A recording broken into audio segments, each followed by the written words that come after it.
दोस्तों नमस्कार।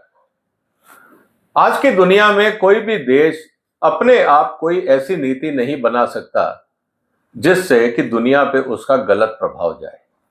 और एक ऐसा सेक्टर है जहां पे हमें दुनिया की बातों को मानना पड़ता है, कानूनी रूप से मानना पड़ता है, वो है पर्यावरण। इससे हमारे उद्योगों पे प्रभाव पड़ता है, हमारी रोजमर्रा की जिंदगी में प्रभाव पड़ता है।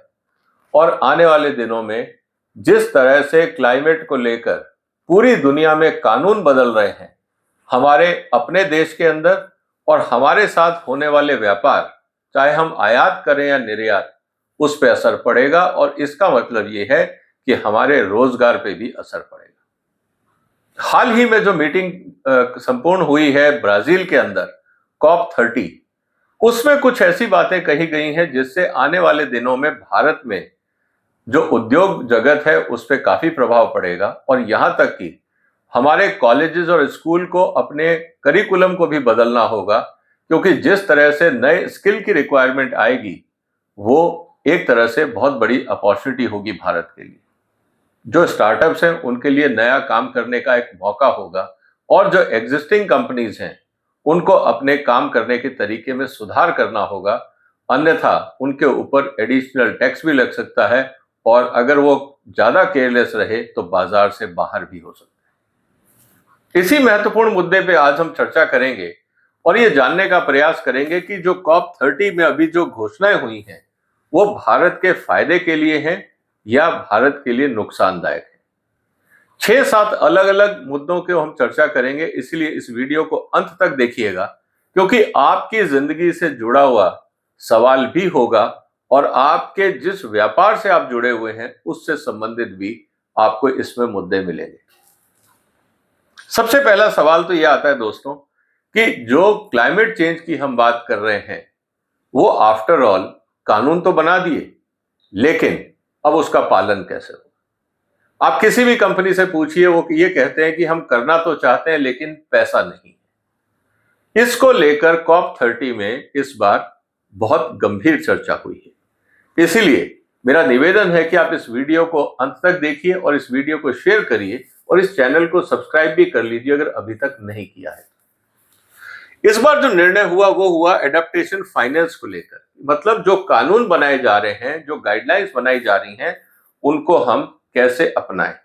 कहने का मतलब यह है कि 2035 तक करीब ये कहा जा रहा है कि $120 बिलियन का एनुअल पूल बनाया जाएगा, मतलब $1.2 ट्रिलियन।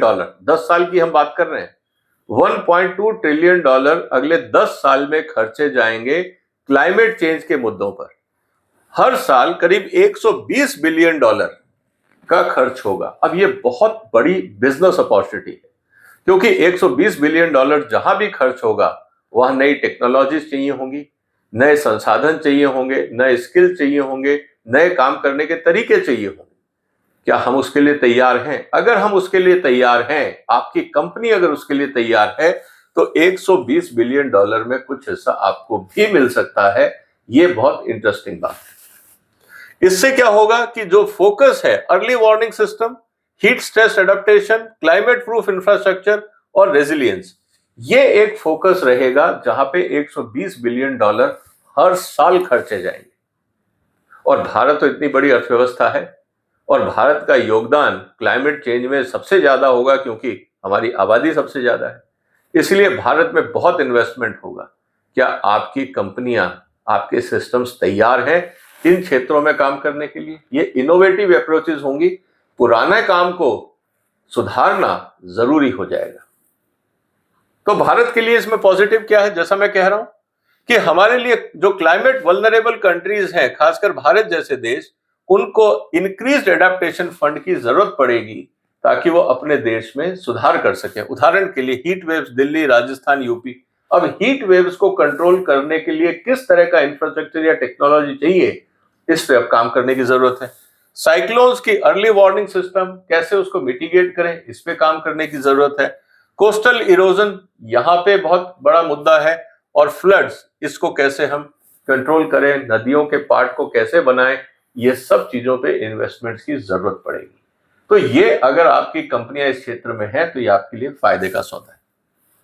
इट कुल एक्सेलरेट इंडिया का अपना जो नेशनल एडाप्टेशन फंड है, ये तो दुनिया देगी या दुनिया के लिए ये इकट्ठा किया जाएगा। भारत सरकार अपने टारगेट को मीट करने के लिए बजट में भी प्रोविजंस कर सकती है।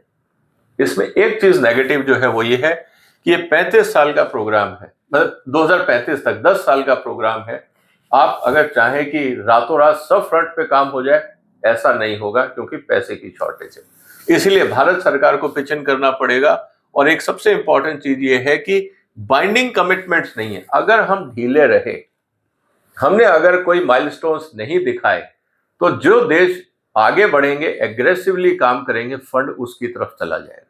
दुनिया हमारा इंतजार नहीं करेगी, क्योंकि ये कमिटमेंट नहीं है कि भारत को कितना दिया जाएगा, ऐसा कुछ नहीं है। जो देश प्रोग्राम बना के लाएंगे, जहां के इंडस्ट्रीज तैयार होंगी, जो अपनी डिमांड्स रखेंगे, उसको इवेल्युएट करके, जो प्रोसीजर है उसको फॉलो करके, जहां डिमांड होगी उसको पैसा दे दिया जाएगा। अगर भारत स्लो रहा, भारत की कंपनियां ढीली रहीं, तो हम इस मौके से चूक जाएंगे। ये बात हमें समझनी होगी। इसके अलावा एक और जो इंपॉर्टेंट चीज आई वो थी एनर्जी पॉलिसी को लेकर। इस समय फॉसिल फ्यूल कब तक दुनिया से खत्म किया जाएगा, इसको लेकर कोई प्रावधान नहीं है, कोई टाइमलाइन फिक्स नहीं हुई। इसका मतलब ये है कि जो हमारे कोल प्लांट्स हैं वो चलते रहेंगे, हमारे जो गैस बेस्ड इंडस्ट्री है, नेचुरल गैस, वो चलता रहेगा।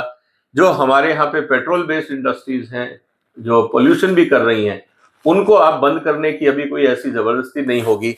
इन सब बातों को अगर हम देखें तो भारत के ऊपर इतना दबाव नहीं है कि हम रातों रात सब कुछ बदलें। इसका मतलब ये है कि हमें सिस्टमैटिक आगे बढ़ना होगा, लेकिन इसका मतलब ये भी नहीं है कि ये अनंत काल तक जारी रहेगा।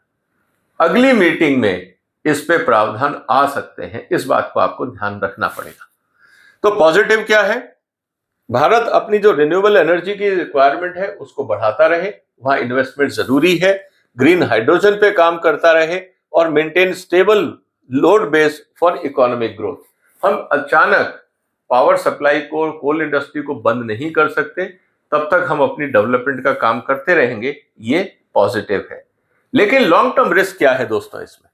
Increase climate risk exposure for India, monsoon volatility, food security disruption, coastal losses, ये सब चीजें जो हैं, जो हम दुनिया के लिए करें या ना करें, जैसे कहा जाता है ना, हेलमेट आप अपने लिए पहनिए, पुलिस वाले के लिए नहीं, क्योंकि हेलमेट से आपका अपना सिर बचता है, आपकी जान बचती है।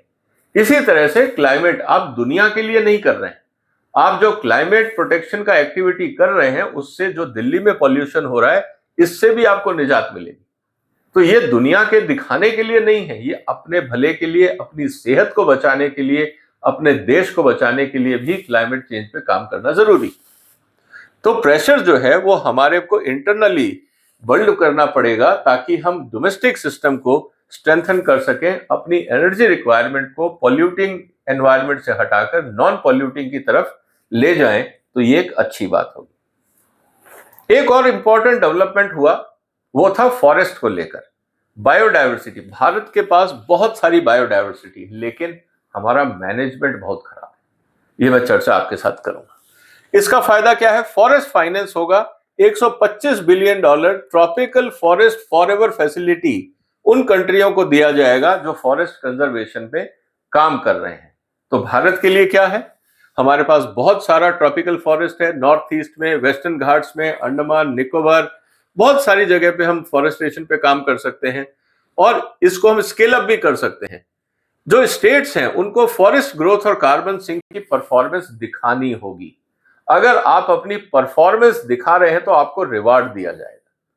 तो जिन क्षेत्रों में और जिन राज्यों में अभी भी सरकारें ढीली हैं और वहां पे फॉरेस्टेशन पे काम नहीं चल रहा है, उनको भी इस मौके का फायदा मिल सकता है अगर वो अपनी रफ्तार बढ़ाएं। तो ये एक एडिशनल फंड मिलेगा, जिससे एक तरफ तो पर्यावरण बचेगा ही बचेगा, जो एडिशनल फंड है इससे आप लोकल इंफ्रास्ट्रक्चर को डेवलप कर सकते हैं, रूरल इंफ्रास्ट्रक्चर को डेवलप कर सकते हैं और उससे संबंधित जो चीजें हैं उनको भी आप आगे बढ़ा सकते हैं। इसके फायदे क्या होंगे? आप अपने क्षेत्र में इको टूरिज्म बिल्ड कर सकते हैं, आप अपने क्षेत्र में forest community programme, tribal livelihood, क्योंकि फॉरेस्ट से बहुत सारा ऐसा बाई प्रोडक्ट मिलता है जो काफी वैल्यूएबल होता है, जड़ी बूटियां हैं, बाकी चीजें हैं, ये सब फॉरेस्ट से मिलती हैं। और इसके अलावा जो स्टेट लेवल पे क्लाइमेट फाइनेंस है उसको भी आप मजबूत कर सकते हैं। अपने क्षेत्र में ट्राइब्स को या जो लोकल गांव वाले जो पंचायत हैं उनको आप पैसा दे सकते हैं कि आपके यहाँ पे जितनी जमीन है आप ज्यादा से ज्यादा पौधे लगाइए, ज्यादा से ज्यादा पेड़ लगाइए, जंगल लगाइए। इससे गांव का भी पर्यावरण सुधरेगा और उनकी आमदनी भी बढ़ेगी, रोजगार भी बढ़ेगा। तो ये पॉजिटिव रहेगा। लेकिन प्रॉब्लम क्या है कि भारत के अंदर फॉरेस्ट गवर्नेंस का अभी तक कोई मॉडल नहीं। कैसे होगा, क्या होगा, हर स्टेट अपने हिसाब से करेगी, फिर जब सरकारें बदलेंगी तो उसमें पॉलिटिक्स होगी। कहीं ना कहीं भारत सरकार को फॉरेस्ट गवर्नेंस पे एक नेशनल पॉलिसी लानी पड़ेगी। एंड कार्बन स्टॉक मेजरमेंट, आज भी हम बात करते हैं, किसानों को ये कहते हैं कि अगर आप नेचर फ्रेंडली क्रॉप लगाते हैं, जैसे बायोफ्यूल की हम बात करते हैं, तो आपको कार्बन क्रेडिट मिलेगा। कैसे कैलकुलेट होगा, कहां मिलेगा, कौन से एक्सचेंज में होगा, कौन खरीदेगा, कौन बेचेगा, अब ये फ्रेमवर्क आम आदमी को नहीं पता है। तो मुझे लगता है सरकार को यहां पे भी काम करना पड़ेगा जिससे देश का फायदा भी हो। ट्रेड एंड इंडस्ट्री के लिए आने वाले दिनों में बहुत चुनौतियां हो सकती हैं। इस बात को हमें अभी से जितनी हमारी इंडस्ट्री बॉडीज हैं उनको समझ लेना चाहिए। सबसे इंपॉर्टेंट चीज जो ट्रेड है उसको यूएनएफसीसी में जो क्लाइमेट चेंज काउंसिल है उसके अंदर पहली बार डाल दिया गया है। इसका मतलब ये है कि ट्रेड और क्लाइमेट चेंज को लेकर अब अंतरराष्ट्रीय लेवल पर समझौते होंगे। इसका मतलब यह है कि अगर कोई ऐसी ट्रेडिंग एक्टिविटी जिससे क्लाइमेट डिग्रेड होता है उसको पिनलाइज किया जाएगा, डिस्करेज किया जाएगा in the form of either bans और टैक्सेशन। आने वाले समय में जो इंडस्ट्रीज पॉल्यूटिंग इंडस्ट्रीज हैं उनके लिए एक एडवांस वार्निंग है कि आप अपने आप को तुरंत मॉडिफाई करना शुरू कर दीजिए, नहीं तो आने वाले दिनों में मुश्किलें हो सकती हैं। 3 year global trade climate dialogue की शुरुआत की गई है। अगले 3 साल तक किस किस ट्रेडिंग एक्टिविटी से क्लाइमेट चेंज पे क्या क्या नेगेटिव प्रभाव पड़ता है और उसको कैसे मिटिगेट किया जाए, अगले 3 साल तक इस पे गंभीर चर्चाएं होंगी। मेरा तो निवेदन है कि भारत की जो इंडस्ट्रीज हैं, इंडस्ट्री बॉडीज हैं, इसको सीरियसली लें। कहीं ऐसा ना हो कि हम आखिर में चूक जाएं और पता लगे कि जो भारत से प्रोडक्ट निकलता है उसका कार्बन फुटप्रिंट ज्यादा है, इसलिए उस पर ज्यादा टैक्स लगेगा और तब मुश्किलें हो जाएंगी, हमारा एक्सपोर्ट और सफर करेगा। तो भारत के लिए इंपॉर्टेंट क्या रहेगा पॉजिटिव, कि हम ग्रीन सप्लाई चेन पे काम करें। जो क्रॉस बॉर्डर कार्बन एडजस्टमेंट्स हैं, कार्बन ट्रेडिंग की जो हम बात करते हैं उसके ऊपर पॉलिसी बनाए। जो क्रिटिकल मिनरल्स हैं उसके ऊपर पॉलिसी बने और क्लाइमेट लिंक टैरिफ जो यूएस और ईयू बना रहे हैं उसके साथ अभी हमें अपने आप को जोड़ना होगा। ऐसा नहीं हो कि टैरिफ लग जाए और हमारी इंडस्ट्री आउटडेटेड है इसलिए हमारा एक्सपोर्ट बंद हो जाए या सफर करे, इसको भी समझना होगा। इसका मतलब यह है जो यूरोपियन यूनियन का जो कार्बन बॉर्डर एडजस्टमेंट मैकेनिज्म है ये एक बहुत बड़ा चैलेंज भारत के लिए रहेगा, क्योंकि India must upgrade industry to avoid trade penalties. ये 2026 से यूरोप लागू करेगा। तो क्या हमारी इंडस्ट्री तैयार है, इस बात को समझना होगा। इसके अलावा just transition mechanism implication for labour and coal states, जो हमारे कोल स्टेट्स हैं उन पे फर्क पड़ेगा। उनको अब पॉल्यूटिंग इंडस्ट्री से नॉन पॉल्यूटिंग इंडस्ट्री में अगर माइग्रेट करना है तो नए स्किल सेट की जरूरत होगी, इस पे काम करने की जरूरत है। रिहेबिलिटेशन ऑफ कोल वर्कर्स, अब सबको अगर आप एडजस्ट नहीं कर पा रहे तो पॉल्यूटिंग इंडस्ट्री के जो वर्कर्स हैं उनको रिहेबिलिटेट आप कैसे करेंगे। तो आपको ओवरऑल ग्रीन एनर्जी के जॉब्स के ऊपर फोकस करना होगा ताकि जो एग्जिस्टिंग जॉब है उनके स्किल को मॉडिफाई किया जा सके। इसीलिए इंडिया कैन ऑल्सो लिवरेज, जैसा हमने कहा कि इस पूरे सिस्टम में जो नेगोशिएशन चल रहा है इसके अंदर जस्ट ट्रांजिशन मैकेनिज्म में, जस्ट ट्रांजिशन मतलब जो फेयर ट्रांजिशन है कि आप पॉल्यूटिंग से नॉन पॉल्यूटिंग में जाना चाहते हैं, आपको टाइम चाहिए, पैसा चाहिए, वो कंसिडर किया जाएगा अगर आपकी पॉलिसीज प्रॉपर हैं। इसका मतलब ये है कि जस्ट ट्रांजिशन मैकेनिज्म की नेगोशिएशन में भारत को एक्टिव होना पड़ेगा।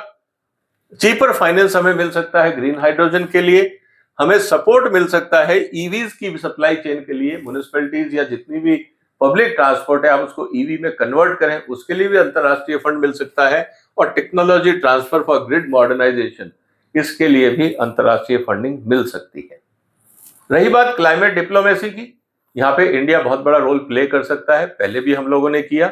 सोलर अलायंस बना, बायो अलायंस बना, बायो एनर्जी अलायंस बना। तो no fossil fuel phase out commitment अभी तक तो नहीं है, लेकिन demand from developed countries on India will soften, क्योंकि अभी तक डेडलाइन नहीं है। कारण बहुत सिंपल है कि ट्रंप साहब अभी भी इस मुद्दे पे अपना वजन नहीं डाल रहे हैं। जिस दिन अमेरिका ने एजेंडा बना दिया कि नहीं हमें माइग्रेट करना है, उस दिन प्रॉब्लम्स खड़ी हो जाएंगी। India's claim of climate just and equity gets renewed legitimacy. इसके साथ ही जो इंडिया के लिए इंपॉर्टेंट चीज क्या है कि हम साउथ वर्ल्ड के लिए, जो ग्लोबल साउथ है, उसकी हम लीडरशिप कर सकते हैं। और आने वाले दिनों में, अभी तो COP30 खत्म हुआ है, COP31, 32 के एजेंडा में भारत एक इंपॉर्टेंट रोल प्ले कर सकता है और अलग अलग रिस्पॉन्सिबिलिटीज को पुश कर सकता है। फायदा क्या होगा भारत का? इक्विटेबल क्लाइमेट फाइनेंस को लेकर भारत दबाव बढ़ा सकता है। डिफरेंशिएटेड रिस्पॉन्सिबिलिटीज कौन क्या करेगा, जो पॉल्यूटिंग कंट्रीज हैं उनकी क्या जिम्मेवारी है, और जो डेवलपिंग कंट्रीज या अंडर डेवलप्ड हैं उनकी क्या जिम्मेवारी है, और adaptation priority for developing nation all gain support from COP30, इसको लेके हमें फोकस करना होगा। ये तो सब बातें थी अंतरराष्ट्रीय लेवल पे। अब डोमेस्टिक लेवल पे हमको क्या करना है, इसको भी हम समझ लेते हैं दोस्तों। डोमेस्टिक पॉलिसी में expected internal impact, renewable energy auction, जो हमारी अभी सोलर एनर्जी हम प्रोड्यूस कर रहे हैं उसका ऑक्शन करके, ताकि ज्यादा से ज्यादा कंपनियां उसको एडॉप्ट करें, जो मेजर पावर कंज्यूमर्स हैं उनके लिए होना चाहिए। ग्रीन एनर्जी के लिए ट्रांसमिशन इंफ्रास्ट्रक्चर की जरूरत पड़ेगी, उसको हमें देखना होगा। ग्रीन हाइड्रोजन मैंडेट, जो बड़ी कंपनियां हैं, चाहे वो पावर प्लांट्स हैं, पेट्रोल प्लांट्स हैं, बाकी जो है जो हाइड्रोजन प्रोड्यूस कर सकते हैं, कैपेबिलिटीज है, उनके लिए मैंडेट बनाना होगा। इलेक्ट्रिकल मोबिलिटी को एडॉप्ट करने का काम करना होगा, और अर्बन हीट एडॉप्शन प्लान, ताकि जो ग्लोबल वार्मिंग होती है या पॉल्यूशन जिस तरह से दिल्ली में है, इसको हम कैसे करें, इसके लिए हमें काम करना होगा। और जो स्टेट्स हैं उनके लिए ये सीधी सी बात है कि स्टेट को एडॉप्टेशन ग्रांट की जरूरत पड़ेगी। फॉरेस्ट कंजर्वेशन फाइनेंस और इंटरनेशनल क्लाइमेट फंड, इन तीन जगह से राज्य सरकारों को पैसा मिल सकता है, प्रोवाइडेड राज्य सरकारों के पास प्लान हो। तो अंत में हम क्या कहना चाहेंगे दोस्तों, COP30 इंपॉर्टेंट रहा, कई मायनों में मायूस हुआ, जैसे कि डेडलाइन जो थी फॉसिल फ्यूल से माइग्रेट करने की, उस पर कोई बात नहीं हुई, ये बड़ा सेटबैक रहा। लेकिन अगर हम पॉजिटिव देखें तो पॉजिटिव क्या रहा भारत के लिए? Greater flexibility in energy and coal transition, इस पे हमें काम करना होगा। Rising flow of adaptation and forest related financing, इसको लेके हमारे को फंड मिल सकता है जो फायदा करेगा। India climate diplomacy will strengthen, कि हम ग्लोबल साउथ की अब लीडरशिप कर रहे हैं। An opportunity to shape the global climate and trade rules, climate and trade rules अगले 3 साल पे बहुत काम होगा, वो देखना होगा। लेकिन चिंता की बात क्या है? स्लो टाइमलाइन, 2035 तक $1.2 ट्रिलियन लगेंगे, लेकिन वो उन्हीं देशों को दिया जाएगा जिनका एक्शन प्लान परफेक्ट होगा और जो तैयार होंगे एडेप्टेशन के। अगर हम स्लो हुए, हमारा नुकसान होगा। No strong fossil fuel phase out increases India's long term climate risk. अब पूरी दुनिया में अगर हम बात करें कि भाई फॉसिल फ्यूल का फेज आउट नहीं है, एक तरफ तो भारत का फायदा है, लेकिन जब पूरी दुनिया में ग्लोबल वार्मिंग होगा तो उसका नेगेटिव प्रभाव भी तो भारत पे पड़ेगा। तो शॉर्ट टर्म गेन है, लेकिन लॉन्ग टर्म नुकसान है भारत का। ग्लोबल अंडर परफॉर्मेंस में force India to shoulder more domestic adoption burden. अगर हम लोगों ने तुरंत रफ्तार नहीं बढ़ाई और जो फंड इकट्ठा हो रहा है वो पहले ही बट गया, लेकिन हमारे ऊपर क्लाइमेट टारगेट्स तो आएंगे। हम अगर स्लो हुए, पैसा कहीं और चला जाएगा, फिर हम अपने डोमेस्टिक रिसोर्सेज से हमें अपने ऊपर पैसा खर्चना होगा क्लाइमेट एडेप्टेशन के लिए। और ट्रेड लिंक क्लाइमेट रेगुलेशंस, ये भारत के एक्सपोर्ट्स के लिए एक बहुत बड़ा थ्रेट है। तो भारत सरकार को इमीडिएटली इसके ऊपर एक वर्किंग ग्रुप बना के इंडस्ट्री सेक्टर बाय सेक्टर काम शुरू कर देना चाहिए, नहीं तो चुनौतियां बहुत गंभीर हो जाएंगी। आपको क्या लगता है दोस्तों, क्या भारत के लिए अपॉर्चुनिटी है या चैलेंजेस हैं, या आने वाले दिनों में हमें और सतर्क होना पड़ेगा? जो भी आपके विचार हो कमेंट बॉक्स में लिखिए, इस वीडियो को शेयर करिए, इस चैनल को सपोर्ट करिए, क्योंकि ये गंभीर मुद्दे हैं, इसकी चर्चा जरूरी है और समाज में जागरूकता भी जरूरी है। आपने वक्त निकाला, आपका धन्यवाद। इस वीडियो को शेयर करिए, चैनल को सब्सक्राइब करिए, सपोर्ट करिए। फिर मुलाकात होगी एक और महत्वपूर्ण मुद्दे के साथ। तब तक अपना ध्यान रखिएगा। फिलहाल वंदे मातरम।